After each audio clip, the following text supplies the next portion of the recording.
Hello, my name is Michael Reese. Over the next couple weeks, I'm going to be talking to a few individuals that have a variety of experiences in music and in education in the hopes of learning a lot, but also covering some important 21st century topics. So there's a pretty noticeable trend in music education with music educators, particularly band directors, choosing to leave the classroom and go into administration at various levels. I assume there's a number of factors that go into this decision, whether it's the familiarity with managing large programs, the financial incentives to go into administration, the workload. But here today is John Espy, who is going to talk about his own transition from director to administrator and hopefully shed some light on why this conversion is so commonplace. But first things first, John, thank you for being here. Tell us a little bit about yourself. Yeah, well, I appreciate the opportunity to discuss this. For me, I started um, teaching right out of college. I was lucky enough to get a position pretty much immediately when I graduated, and taught at an urban school district for 2 years, and then was lucky enough to um, be offered a position in my hometown in Milford, and it was a really awesome program for me just because got to really work with a Bands of America style band, as well as develop the winter drum line into a WGI finalist. And so, lots of work. There are lots of extra time. But before that, before I even got to Milford, I was working with 5 band programs at the same time, one of which I was a director of. So when I got to Milford, though, pretty immediately we had financial troubles in the district, and so like I had band boosters and band parents who were sitting on the school board that were saying, "We don't know if we can save your job." So my parents owned a small business, still do, and so I went back to school and got my master's in business administration, and it's pretty funny because about halfway through, Milford passed the levy, everything was fine, finances were great, but like I kind of like discovered that I really liked accounting and finance, which was like, pretty eye opening for me and kind of like weird at the same time. Like I had no idea. I remember like thinking in high school, like getting through all my math courses, and even like in college, just getting through my math courses to check the box saying I'm never going to do this ever again. And then all of a sudden, like, okay, cool, I like this. And so I had a friend who worked for the auditor of state, and he was like, you should look at being a school district treasurer. So pretty quickly, I sent an email to the treasurer in the district at Milford and started a internship. Sorry, getting over a little illness here, but anyway, so I did an internship.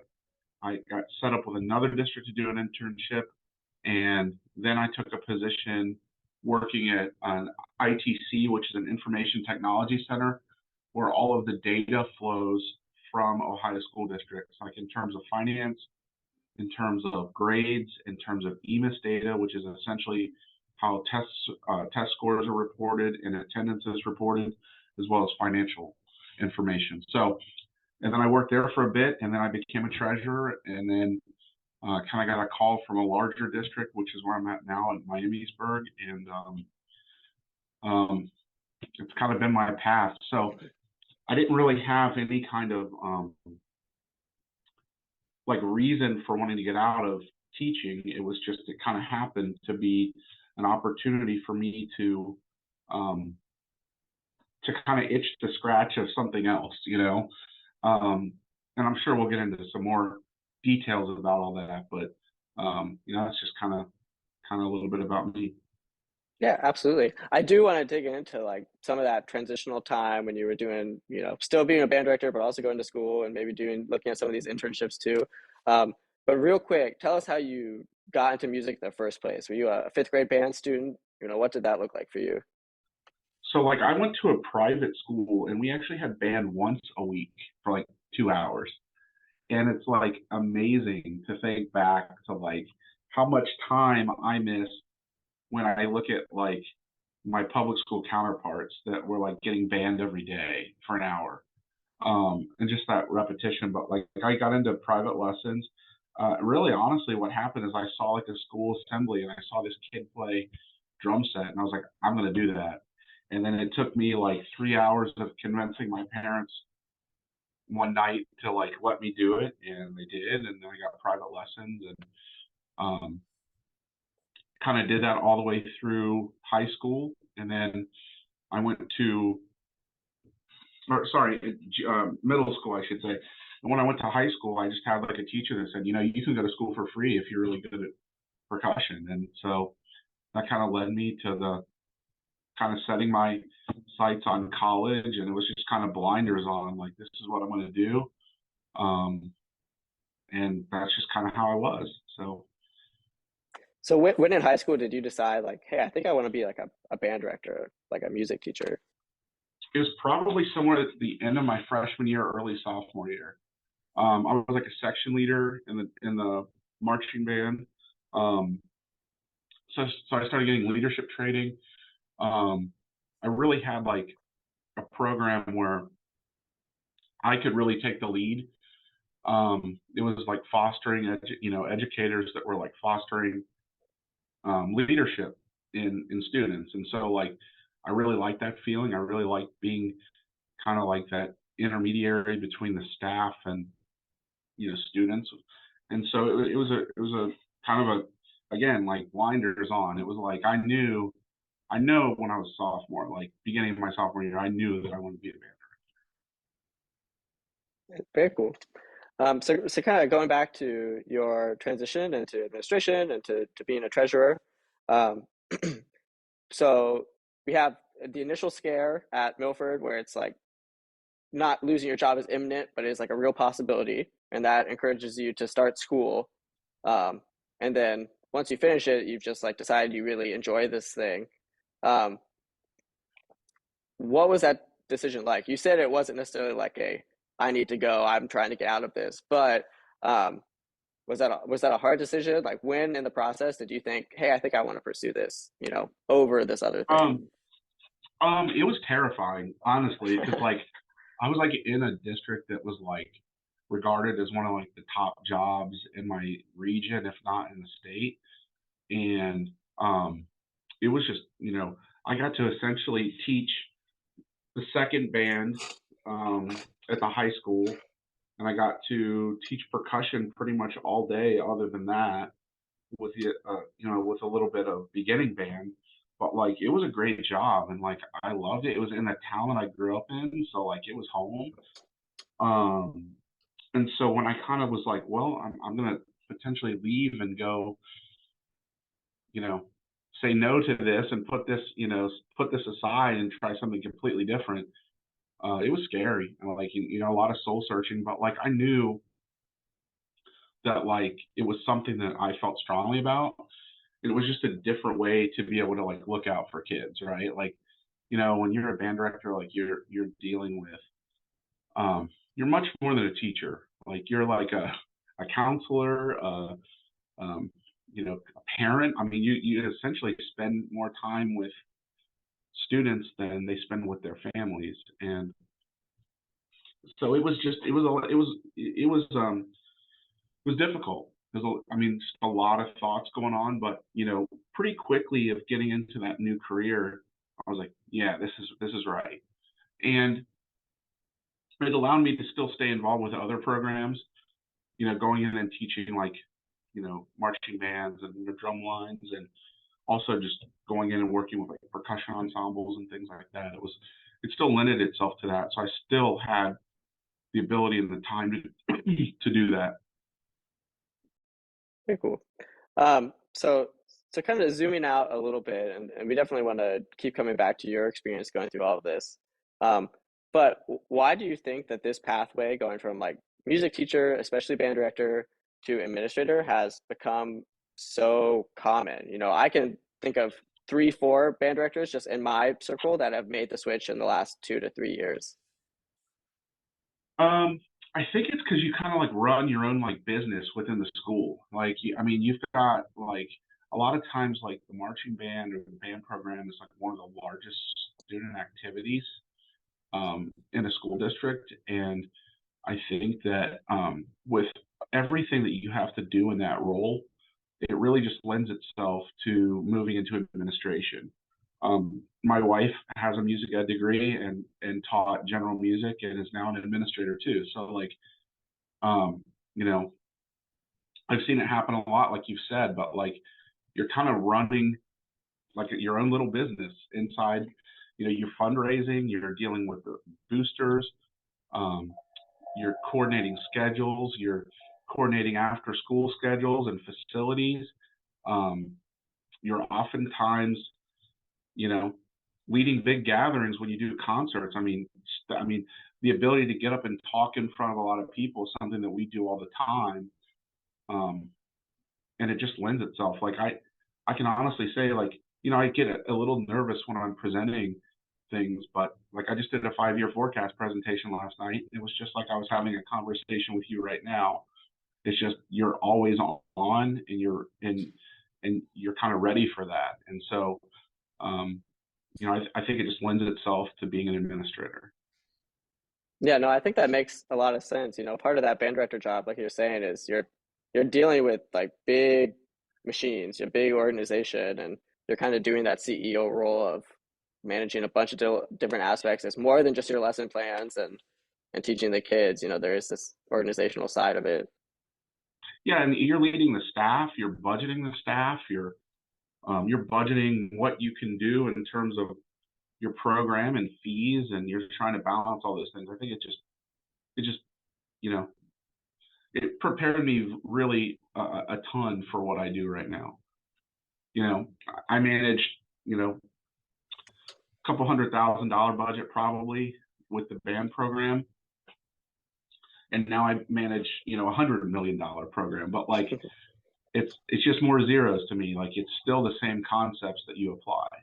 Obviously, I've had a lot of other training and things like that with what I do, but like at the end of the day, you know, I think the other thing that I find too is band, you know, music people just have like the get it done kind of mentality, and it's like we're used to working extra hours. We're used. I mean, there are times I remember leaving school and I was like, I just put in 2 work days, 2.5 work days. You know, like it's you're used to that kind of like grind, and so you know, I've not encountered anything that was as difficult as my schedule as as an educator. Right. Well, I think that's a good segue because it sounds like a lot of your motivation for going into administration is maybe different, but for many of the people I know that go from band directing into administration, um, it definitely comes from I would say maybe a more negative place. You know, they are a little burnt out of the band director thing. They're concerned with the hours, all the things that are asked for them. And you know, eventually it just gets to this point where it's like, well, if I'm going to work this many hours, like it seems like I could go into administration and potentially even work fewer hours, but at least get compensated closer to the work I'm doing. Yeah, I think that might be a misconception though, because like you know, my wife is an elementary principal, and I can tell you that like she is always working, you know, and you know, there's a lot of work that happens away from the building, and so there's also you know she starts moving around at like 5 a.m. trying to fill vacancies in her building with subs and aides and things like that. So I think that is definitely something that might be a misconception, but like no, I think you're right though. Like there's no grind like the marching band grind into the winter ensemble grind, and it's just like it doesn't stop. And you have that little period of time, which is like the end of April and May, where I feel like everyone else is kind of complaining because the schedule's nuts. You know, like I still get to go home at 5 or 6. Like this is awesome. I get to go home before it's dark out. You know, um, and so I mean I think it does wear on people though. Like I have you know several friends that I went to high school with we all kind of came up at the same time and are, we're band directors, and some of them are still doing it. But like, I actually went and I created a list of every percussion major that I knew from college, and it's amazing how many people are just not involved in music at all anymore. Um, it really is staggering, and I think that like it you saw a little bit of a recalibration with COVID, but now I feel like we're right back into where we were before, and it's just like almost like crazier than it was before. Yeah, well, I guess kind of two thoughts on that. I think um, one, I don't think a lot there for some people it's true that they leave the profession because of the actual hours. But I think a lot of people it's probably the hours versus compensation. It's if I got paid enough to make these hours seem appropriate, like I think a lot of people are willing to do the work. It's oh well, and this is a little untrue with supplementals and additional contracts and stuff, but there's a reality where it's like I'm working 50, 60 plus hours a week. The teacher next to me goes home at 2:45 and we make the same salary. And that's not a criticism on that other teacher. It's just the reality of like, why am I doing this? Why these things don't line up. There's like a mismatch there. Yeah, and I think too, what starts to really get that mentality moving is when you start to have a family, and you get married. And when I started teaching in Milford, I was I had a serious long-term relationship, but not married, um, not no kids, and things like that. And like towards the end of my time, teaching, I did have, my daughter came along, and I think she was 3 when I left teaching. But that wasn't really I mean, I don't want to say this like I wasn't like, thinking about my family, but this wasn't like the motivation for me to do something different. It was just, it's kind of like this almost selfish kind of like, hey, I really like this and I want to try it. And I just got into a situation where the money was about the same, and I did have defined hours. Now, I will say though, the craziest thing, the first day, I think it was like the first day when I went to work at the technology center, is like my boss, who's one of my best friends now, he was like, so you have an hour for lunch. And I was like, well, what do I do with the other 55 minutes? Because I'm so used to like eating lunch at my desk and like um, fixing an instrument and dealing with like questions. And you're just used to that kind of grind. And it's like when you get out of that and you look back on it, you're like, that was insane. Yeah. Well, I always tell the other band director that I can tell how busy his day's been by how many bites he actually took of his lunch and like how much of it is still left sitting there because you're just running to the printer, you're running to do this, you're working on the computer. Hmm. But to go back to what you mentioned about COVID and how that kind of shifted things and gave us insight for about 6 months before it didn't. Um, I remember doing like that fall of 2020. They changed the football rules, so it was only three home games, three away games, and then playoffs. And even those three home games that we did, and we didn't travel to away games, which we normally do. I think a lot of schools do. Um, and we did those three home games, and it was still just like exhausting. And there was just this like moment of looking at each other and being like, how did we ever do 10 of these? But of course, the last 2 years we're back to doing 10. They all start a week sooner. Playoffs are easier to get into.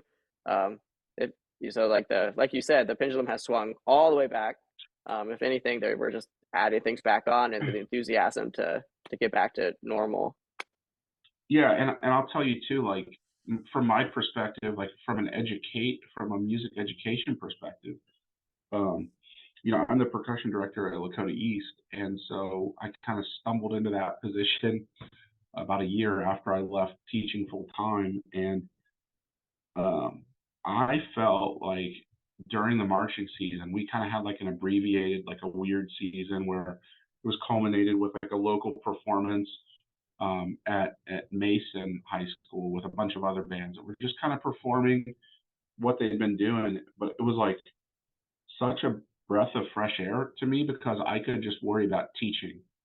I didn't have to worry about meeting a timeline to get this part of the production produced. Like, and I didn't have to worry about, well, the drum line has to have body here in this really difficult section of music. I was literally teaching the basics.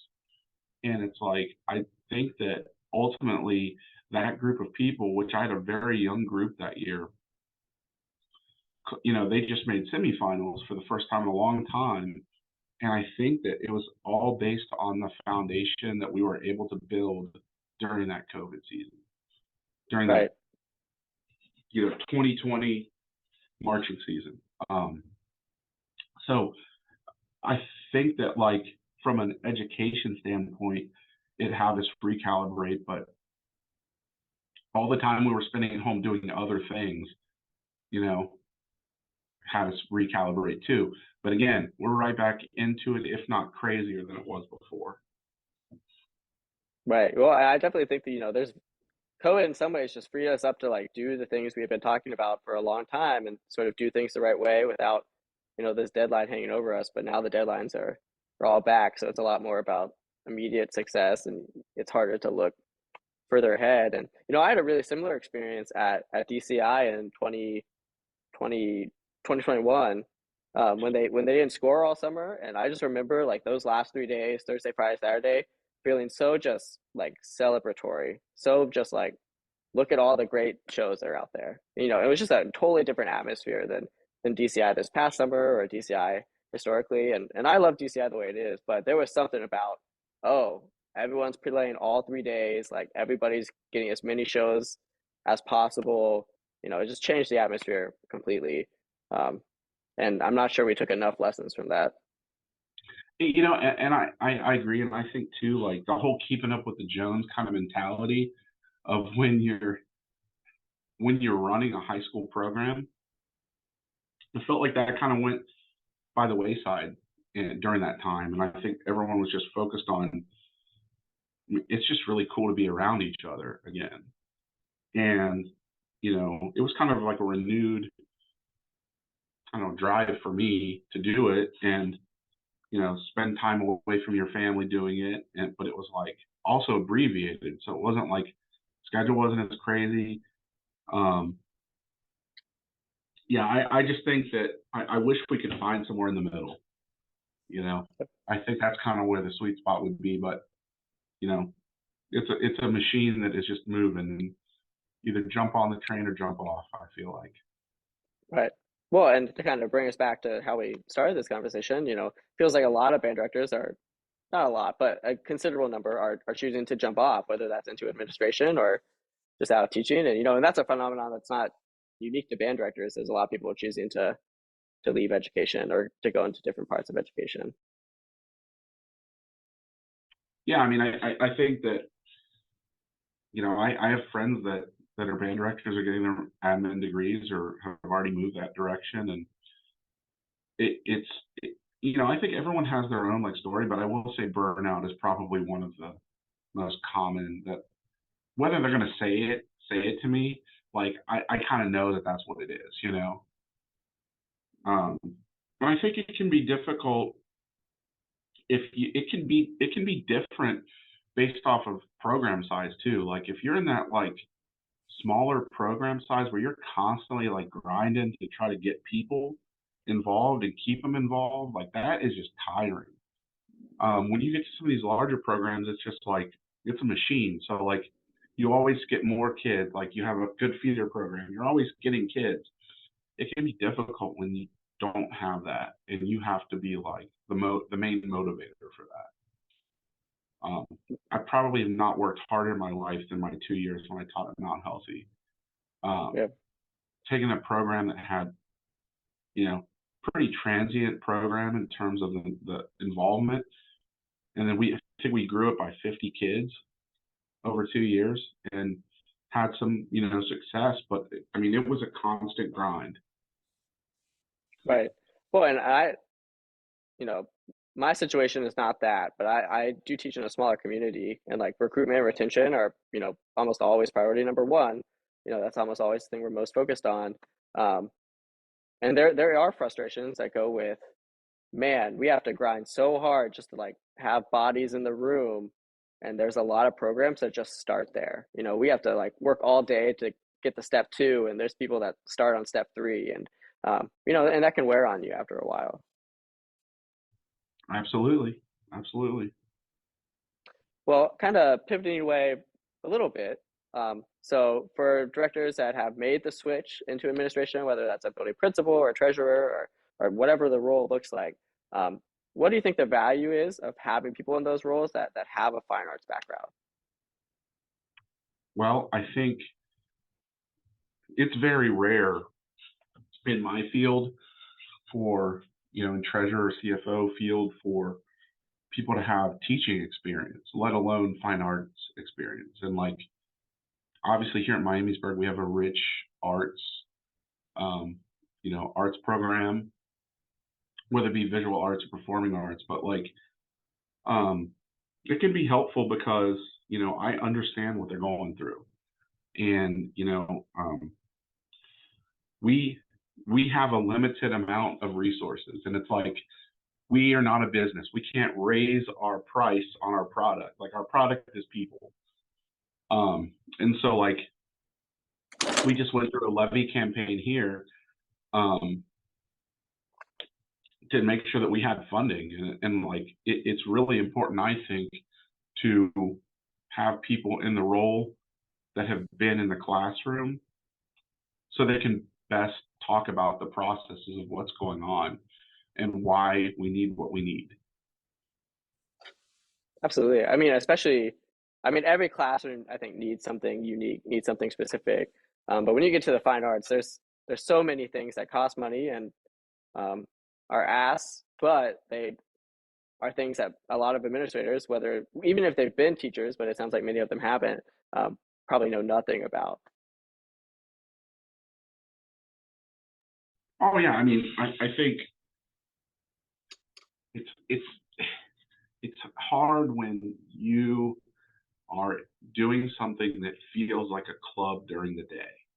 And when you have an administrator that treats you like that, it can be difficult. And I've had great administrators, I've had not great administrators. Um, but here, like, our assistant superintendent is, he's a musician. Like, and he plays like in church on Sunday. Like, he leads the choir. His kids are like the drum majors in the band. Like, super supportive guy. And so like, I think having people, and he obviously got where he is by being a building administrator and ultimately a teacher. He's student taught here, so he's been here his entire career. So like, when you have those kind of champions for your programs, it's definitely helpful. Yeah, absolutely. I think um, there are a lot of really good administrators out there, and I think just like having that connection to the earth, connection to what's actually happening, and what programs, what activities are like really giving identity to your district, to your school, to your students. And a lot of times that is the fine arts. That's band. It's also athletics.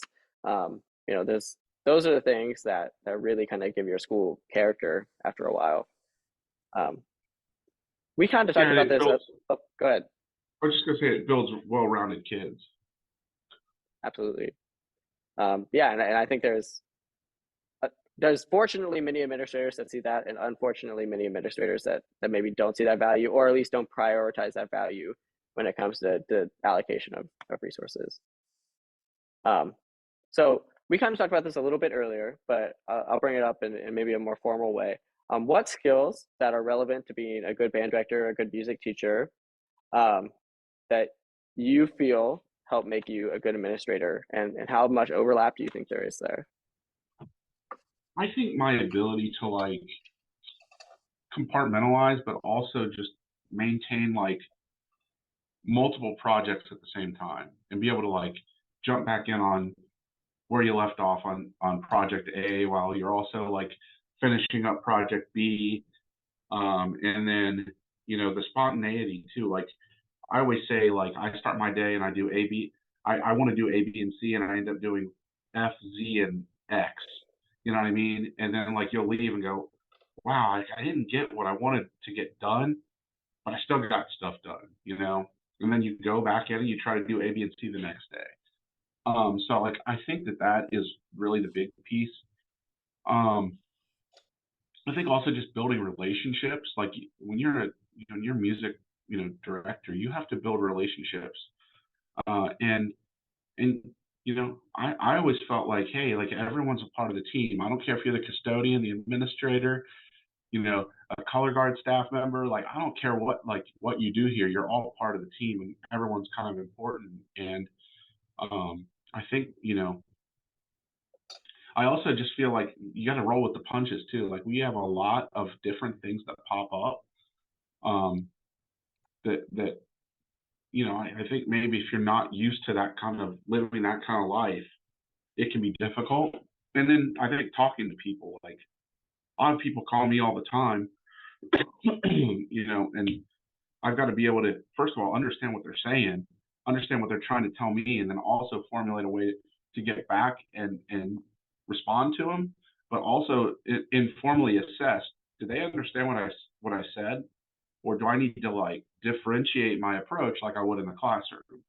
Um, so I think there's just a lot of different pieces that make it make it good to have that experience. Right. Yeah, and I think that kind of herald back to something you mentioned, earlier in our conversation. I think there is something to be said for just when you have to see a whole program, when you have to manage staff members. I think, especially for just a classroom teacher, or not just a classroom teacher, for a classroom teacher, um, they're able to have a very small focus, right? It's the 20 kids in the classroom, it's their content area.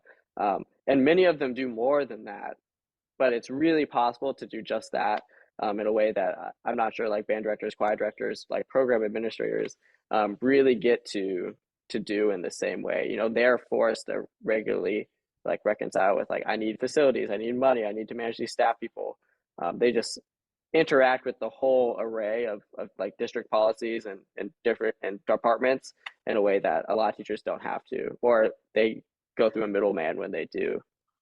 Yeah, I feel like typically we don't teach the same class twice, right? Like, we've got it once, and we've got to make it work well with one shot. And I think talking to other teachers that are like, oh yeah, I've got two preps where I'm going to teach the same class two or three times and get my lunch in there, and I'm always just like I always just kind of laugh when people say 30 minutes of uninterrupted lunch. It's like it's just like that's just not part of our life as a music teacher. But like um yeah, I think that like from a project management standpoint, I think that's another thing too that like I feel makes me stand out a little bit having that experience because I feel like music teachers are project managers.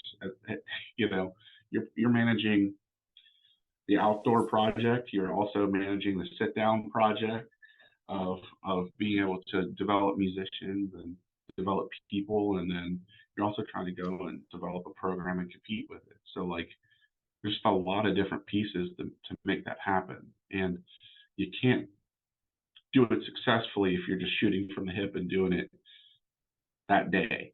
And so I think the best music educators are thinking ahead and planning ahead and being proactive. Right. Yeah, there is this element of you're trying to spin a lot of plates, but you also have to understand, how each of those plates relate to each other in a way that I think is probably similar to what an administrator has to do, and understanding how, the fine arts and the core classes and the athletics and the clubs, all those things relate together to create whole well-rounded students, to create a school culture, and how those kind of rank against each other when you're trying to allocate resources or just manage the kind of like you said the fixed budget that is available to you. Yep, absolutely. So we kind of got into this, but um, how do you think? And I've had good administrators that have been from a fine arts background and good administrators that have been from a kind of a traditional classroom environment. Um, what do you think the differences are in those two people when they get to those roles? Um, and it's not necessarily positive or negative. It's just, how do those people react to the role differently once they get there? I think that if you are if you're not used to administrating like a large student organization, or you're not like a coach, and you don't have that experience, it can be very difficult for you to make connections, right? And I'm not talking just connections with students, but like connections with parents, connections with other staff members, because you're not in that mode of constantly having to be in different places. Like when I taught at Milford, I was in 5 different buildings a day. And so that's 5 different principals, 5 different secretaries, 5 different custodians, 5 different music teachers, and it's just like you get good at talking with people and working together, and it's just part of your day. It's part of like how you do things. Um, and I think that like having that experience really, really just sets administrators apart. Not to say that they can't develop those things, but I think early on, you're gonna already have that developed um, from a music educator standpoint. Even if you're not moving around and going to 5 different buildings a day, you're still dealing with so many different moving parts that you have to get good at building those relationships. And I think that that's ultimately building relationships is the most important thing, whether you're in the classroom or you're an administrator.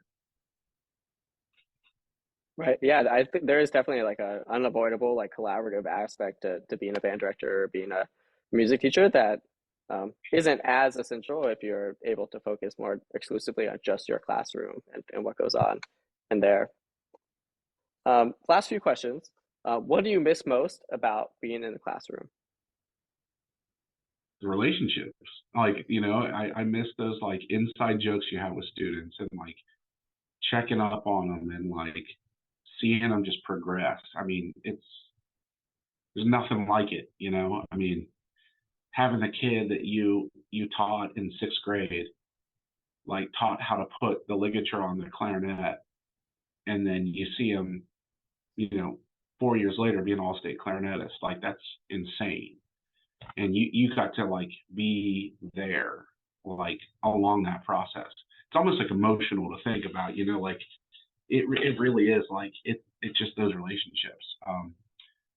And I think just the daily grind that you guys get used to doing, it's like that teamwork. That, not to say like I don't have my own daily grind, I got my own team now, but it's just like there's something that makes you feel young when you're in a group around young people, and you get to hear their new lingo that they're coming out with, and it's just like, well, explain that to me. And then those kind of like interactions, just a lot of fun. And yeah, I mean, I think it's just the relationships.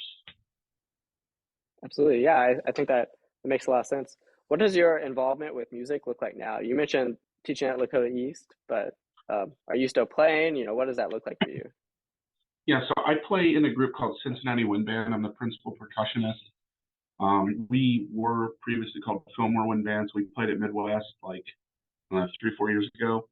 And so it's a pretty high functioning ensemble.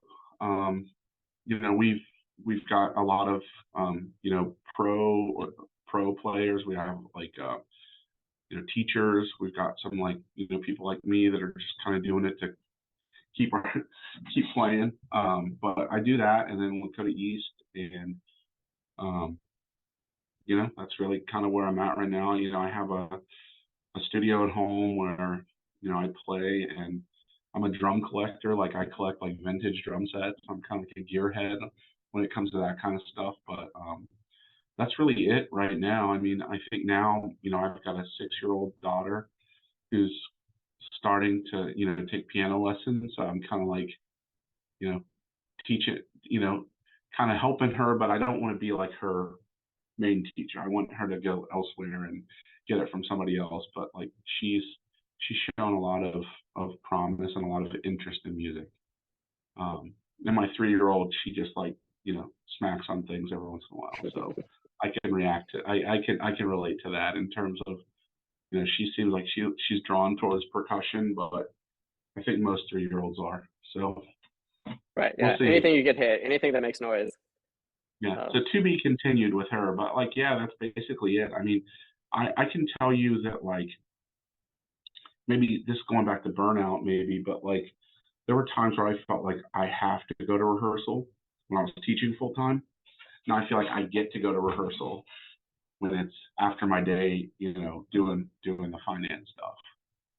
So it's very much a de-stressor where it sometimes before it used to be a stressor. Yeah, absolutely. Well, it almost shifts you back to like when you were a student. Like I always look forward to rehearsal. I probably not every student is like that, and that's probably why I'm a band director now. But as a director, sometimes it does feel like that one more thing, or there's just a lot more responsibility that goes into that. So with the wind band and with Lakota East, how many hours a week are you involved in those activities? Lakota's probably 9 hours a week, and wind band is 2 hours a week. We rehearse on Sundays, so Okay, yeah, so it's a lot, but when you compare that against like a 8 to 10 hour day every day, it's definitely a different kind of involvement.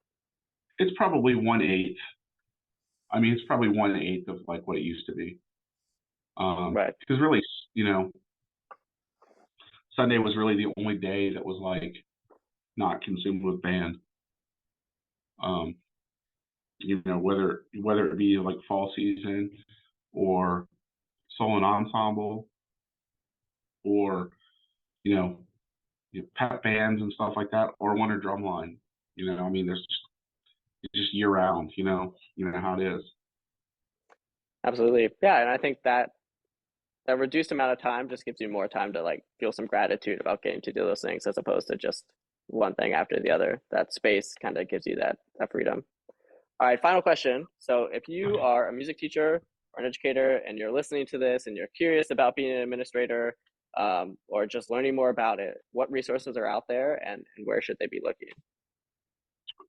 I think one thing that you'd probably want to look into if you're trying to be like a building administrator would be BASA. It's the Buckeye Association of School Administrators. Um, that seems to be a pretty good resource. Um, I I have my professional organization for school business and treasurers is called OASBO, so OASBO, and it's Ohio Association of School Business Association or School Businesses. I don't know, something like that. OASBO, School Business Officials. But anyway, um, those two places are really, good places to go check out. Um, I mean, when I got into what I was doing, I had a like an internship for 300 hours. So that was kind of like my like litmus test to go like, do I want to really do this?